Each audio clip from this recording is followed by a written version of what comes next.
They call him Plugger because that's what he does best. Tony Lockett has a remarkable ability to catch a football and kick it through the big white posts. The trouble is, the football isn't the only thing he plugs. Being a thug and being a tough player, no one knows that line, I don't think. Tony Lockett's got to try and find that line if he wants to continue playing football. I think it's getting to the stage where he'd be questioning if he wants to continue. Sometimes you get that much thrown at you, you just got to start taking a little bit of notice. You know what that says, Sydney fans? I mean, don't get me wrong there, I'm not a one-way street in that. I mean, I've done things wrong in my time too, but, you know, I'm big enough to admit that. For more than a decade, Tony Lockett's been one of the AFL's biggest draw cards, delighting fans with a mixture of awesome power and natural ability. But along the way, there have also been numerous clashes with club officials, other players and even the general public. And last night's 8-week suspension added yet another turbulent chapter to his already chequered career. But while the whole football world may seem to be against him, the St Kilda fans still love Big Plugger. After all, it is a man's game, it's not a kid's game. Kicks from a standing start inside. Oh, Lockett! I don't think he's a thug because injuries like that happen all the time in football. Is it Peter Caven who went for that? A thug? No, Look, I believe in playing fair, but I still think that he deserves a chance. That doesn't look... Boy. You know what I mean? He goes too hard. That's the trouble with the football these days. They're not taught how to protect themselves. But they wouldn't have a clue, these young blokes, how to protect themselves.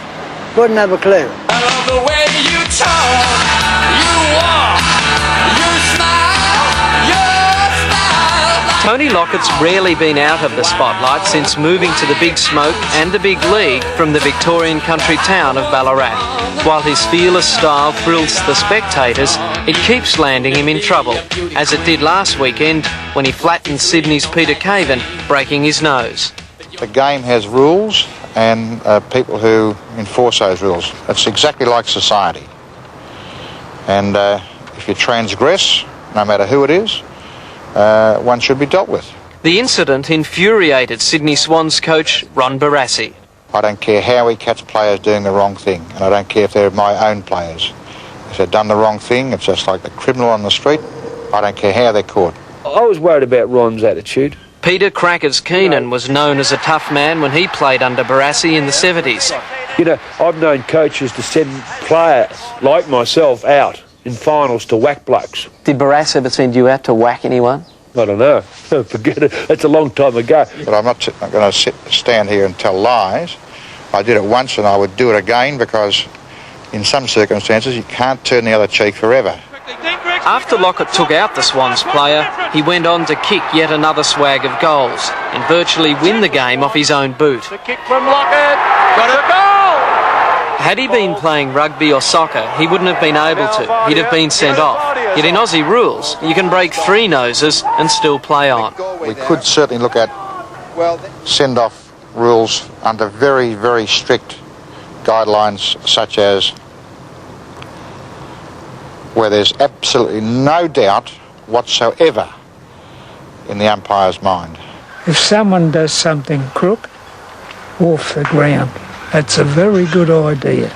Despite his support for a send-off rule, 1930 Brownlow medalist and Collingwood legend Harry Collier has a soft spot for Lockett. I wouldn't say he was a bad boy. He's tough, but he's good.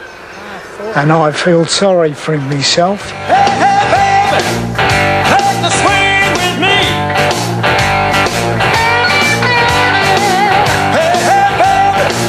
Take a swing with me. In days gone by, punch-ups were a common sight in Aussie rules, as they were in some other football codes.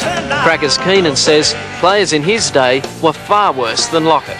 No one says you have to be a Rhodes Scholar and part your hair in the right direction and all this. That's what they want. It's a clean-cut image that Lockett has never been part of. I've never sort of, physically gone out of my way to